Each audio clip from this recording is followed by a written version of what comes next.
Ẹ̀yin èèyàn lé ẹ káàbọ̀ sí Mashola Gist TV. Ṣé àlàáfíà ni ẹ wà? Gbogbo lé ń kọ́. Kí n tó bẹ̀rẹ̀ gist tèní, a dúpẹ́ lọ́wọ́ Ọlọ́run wípé a parí prize giveaway wa. A dẹ̀ ti send owó sí àwọn tí wọ́n send account number sí wa. But àwọn tí a get àti contact wọn, pé kí wọ́n resend account number wọn. Ẹ ṣì ní àǹfààní títí di ọjọ́ kejì láti resend account number yín, torí àwọn kan wà tá a fi account number wọn sí tí ò lọ. Ọlọ́run Elédùmarè á jẹ́ ká ṣe jù báyìí lọ ní ọdún tó ń bọ̀ ní agbára Ọlọ́run. A dúpẹ́ lọ́wọ́ gbogbo ẹ̀yin old subscribers àti new subscribers. Ọlọ́run Elédùmarè á jẹ́ ká ṣe ọdún ayọ̀. Gist tèní tí a gbọ́, wọ́n ní màmá àǹtí wa church, wọ́n ní wọ́n bínú sí gbogbo nǹkan tí wọ́n ń sọ nípa àǹtí wa church.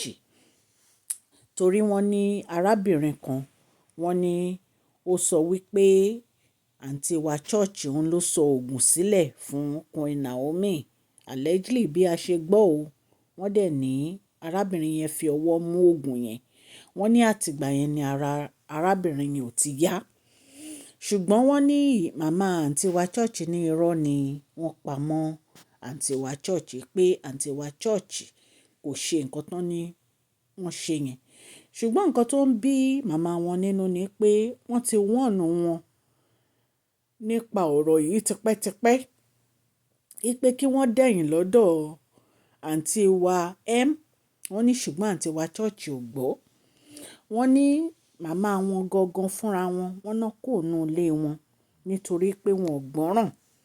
Láti ìgbà tí màmá wọn ti ń bá wọn sọ̀rọ̀, pé wọn ò gbọ́ràn, pé ṣe ni wọ́n ń gbátẹ̀lé àǹtí wa pé màmá wọn ti sọ fún wọn pé àwọn tí wọ́n ń tẹ̀lé kiri yìí, pé kó má lọ jẹ́ pé wọ́n máa ṣe wàhálà, àbí ọ̀rọ̀ yìí máa di ọ̀rọ̀ wàhálà pẹ̀lú gbogbo bó ṣe ń tẹ̀lé wọn kiri, tí wọ́n jọ fẹ́ máa gbé ogun ti Queen Naomi. Wọ́n ní màmá wọn ní òun mọ̀ wípé Queen Naomi òun ṣe ẹni tí àǹtí wa tán lè gbógun tì, pé ṣùgbọ́n wọn ò gbọ́, pé nítorí ẹ̀ ni inú fi ń bí màmá wọn. Wọ́n ní màmá wọn sunkún gan o lórí ọ̀rọ̀ yìí, wípé tó bá jẹ́ pé àǹtí wa gbọ́ràn ni, gbogbo nǹkan tó ṣẹlẹ̀ yìí kò ní ṣẹlẹ̀ sí wọn. Ẹ̀yin èèyàn lé bí a ṣe gbọ́ nìyẹn, torí wọ́n ní wọ́n ń ṣe investigation lórí ọ̀rọ̀ yìí. Wọ́n ní arábìnrin yẹn ní pé àǹtí wa church, pé ó mọ̀ọ́mọ̀ sọ ògùn yẹn sílẹ̀ fún Queen Naomi ni, pé ṣùgbọ́n agbára Ọlọ́run kò jẹ́ kí Queen Naomi kan dá ògùn yẹn kọjá. Nígbà tí mo gbọ́ gist yìí, mo ní ìwọ Ọlọ́run, irú ayé wo gan lèyí? Ṣé ẹni tó jẹ́ pé ọkọ ẹ̀ òun lẹ wá gbà nínú palace lẹ tó fẹ́ ṣe ní jàǹbá? Wọ́n ní màmá wọn sunkún, ipò òun ti sọ fún àǹtí wa chọ́ọ̀chì kó padà lẹ́yìn Queen Naomi, kó yé ja ìjà ẹbí, pé ṣùgbọ́n àǹtí wa chọ́ọ̀chì ò gbọ́. Pé tó bá jẹ́ àǹtí wa chọ́ọ̀chì gbọ́ràn, pé gbogbo nǹkan tó ń ṣẹlẹ̀ kò ní ṣẹlẹ̀. Nǹkan tá a gbọ́ nìyẹn tán ní màmá wọn sọ. Wọ́n ní tó bá jẹ́ ọmọ òun, àǹtí wa chọ́ọ̀chì gbọ́ràn sóun lẹ́nu, ó ní kò sẹ́ni tó máa pe orúkọ àǹtí wa chọ́ọ̀chì fún gbogbo orú nǹkan báyìí. Ó ní ṣùgbọ́n àǹtí wa chọ́ọ̀chì ò ní gbọ́ràn, wọ́n máa lọ bá àwọn àǹtí wa àti ṣe meeting lójoojúmọ́ lórí ọ̀rọ̀ Queen Naomi ni. Pé ìgbà tí wọ́n wá da gbogbo ẹ̀ lé àǹtí wa chọ́ọ̀chì lórí ní ìsìn, pé kí ni àǹtí wa chọ́ọ̀chì fẹ́ ṣe. Bí a ṣe gbọ́ gan, wọ́n ní arábìnrin wọn ní Royal House ló ti wá, wọ́n lòun ló wá rìpọ́ọ̀tù àǹtí wa chọ́ọ̀chì fún wọn ní palace lórí ọ̀rọ̀ oògùn èyí tí ó sọ sílẹ̀ fún Queen Naomi. Ó ní ìgbà tó òun wá fọwọ́ kàn, ó ní àtìgbà yẹn lára òun ò ti yá. Nǹkan tó ní ó wá sọ fún àwọn elders nìyẹn ò nínú palace bàbá wa kábíyèsí. Àmọ́ àsì ń bẹ̀, ṣùgbọ́n nǹkan tá a gbọ́ la wá torchlight sí allegedly. Ó ló ti tó bí oṣù kan tí ara wọn ò ti yá, tó ń ṣàìsàn nítorí pé òun fi ọwọ́ kan nǹkan tí àǹtí wa chọ́ọ̀chì tó ń sọ sílẹ̀ fún Queen Naomi. Ó ní gbogbo ibi tó ń ti lọ ó ní wọ́n sọ fún un pé nǹkan tó ń sọ sílẹ̀ fún Queen Naomi tó ń lọ fọwọ́ kàn òun ló ń jẹ́ kí òun máa ṣàìsàn o. Nǹkan tá a gbọ́ nìyẹn yẹn ará ilé. Ó ní torí pé wọ́n lòun fọwọ́ kan oògùn yẹn ìtorí ẹ̀ ni ara wọn ò fi yá. Wọ́n ní kí ló dé tí ó lọ ń sọ́pọ̀tì irú nǹkan báyẹn. Wọ́n ní nǹkan táwọn elders ń sọ fún un nìyẹn pé òun gangan fúnra èèyàn burúkú ni. Kí ló dé ńgbà tó mọ̀ pé wọ́n fẹ́ sọ oògùn sílẹ̀ fún Queen Naomi, kí ló dé tó ń sọ́pọ̀tì irú nǹkan báyẹn pé òun gangan èèyàn tí wọ́n ń tì mọ́lé ni tí wọ́n máa fà lé ọlọ́pàá lọ́wọ́. Ẹ̀yin èèyàn lé ṣàmọ́rú oògùn tí wọ́n ní kan sọ sílẹ̀ fún Queen Naomi a lè sọ àmọ́. Ṣùgbọ́n wọ́n ní arábìnrin yìí ń kà wípé àǹtí wa chọ́ọ̀chì ló gbé oògùn lé òun lọ́wọ́ kó ń sọ sílẹ̀ ipá tìgbà tó ń dẹ̀ ti fọwọ́ kan oògùn yẹn lára wọn ò ti yá. Ẹ̀yin èèyàn lé ẹ̀rí pélé ayé yìí lágbára àfi kọ́lọ́run Elédùmarè kó máa ṣàánú wa o.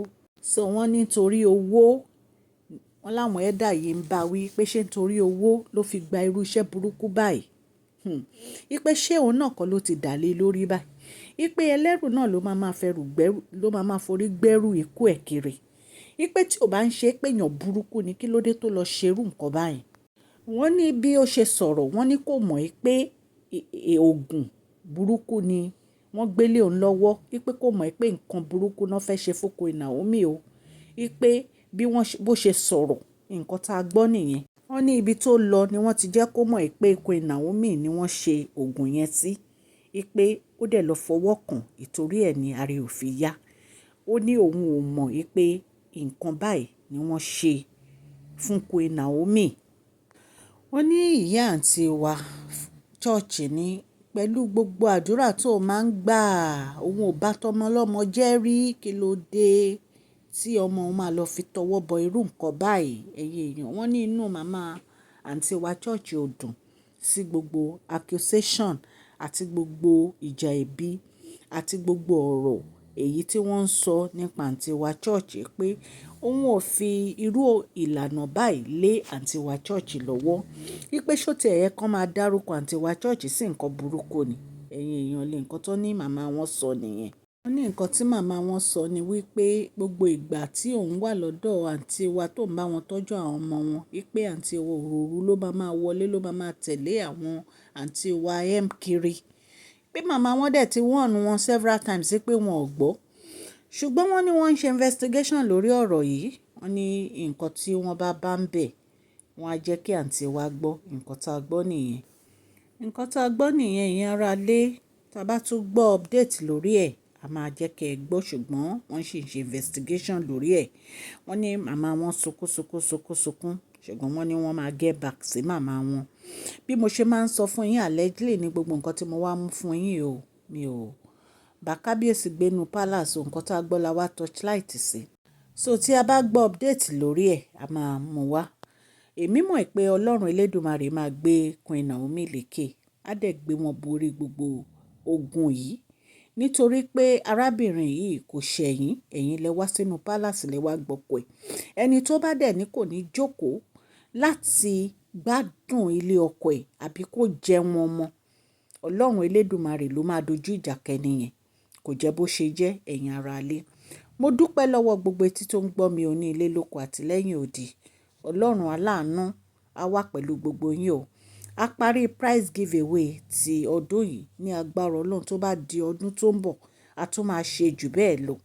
Even nǹkan kó tó di ọdún tó ń bọ̀ a tún lè ṣe mí. Ẹ máa gbàdúrà fún Mashola Gist TV kí Ọlọ́run kí ó máa gbé channel wa lékè. Nítorí wípé àwa gan a fẹ́ máa ṣe prize giveaway àti charity fún àwọn èèyàn. Bó bá ṣe jẹ́ màá jẹ́ kí ẹ gbọ́ ẹ̀yin èèyàn mi. Mo dúpẹ́ púpọ̀ lọ́wọ́ old subscribers àti new subscribers. Mashola lórúkọ mi. Yorùbá ni à ń sọ lórí ìkànnì yìí, à ń sọ nítorí pé a fẹ́ gbàgbé àṣà àti èdè wa. A dẹ̀ tún sọ fún ọ̀pọ̀lọpọ̀ àwọn tí wọ́n gbọ́ Gẹ̀ẹ́sì. Tẹ́ ẹ bá ti subscribe, ẹ tẹ notification bell yín kẹ́ subscribe so that a bá ti post any gist ẹ máa rí. À ń sọ̀rọ̀ nípa celebrity gist, royal gist, politics àti gbogbo nǹkan tó ń ṣẹlẹ̀ ní agbègbè orílẹ̀-èdè bàbá wa ní ilẹ̀ Nàìjíríà. Mo dúpẹ́ lọ́wọ́ gbogbo etí tó ń gbọ́ mi o. Ọlọ́run Elédùmarè á bá mi gbọ́wọ́ yín sókè o. Ní agbára Ọlọ́run, ẹ kú Sunday, ẹ kú ìsinmi ẹ̀ní. Ọjọ́ ẹ̀ní á dára fún wa. Oṣù yìí á dára fún wa. Ọdún tá à ń bá lọ wẹ́rẹ́wẹ́rẹ́ yìí kò ní dìwà mẹ́rù lọ o. Ní ayọ̀, ní agbára Ọlọ́run, lèmi àti yín a jọ máa wọ ọdún 2025 tó ń kanlẹ̀kùn yìí. Ọdún ayọ̀ la máa ṣe. Please share this video, like and subscribe. Ẹ bá mi fún fídíò yìí ní thumbs up o. God bless you. Mashola Gist TV ń kí yín o. Ẹ kú ọdún. Abáwaláyé, abáwaláyé ara o. Ẹ ṣé.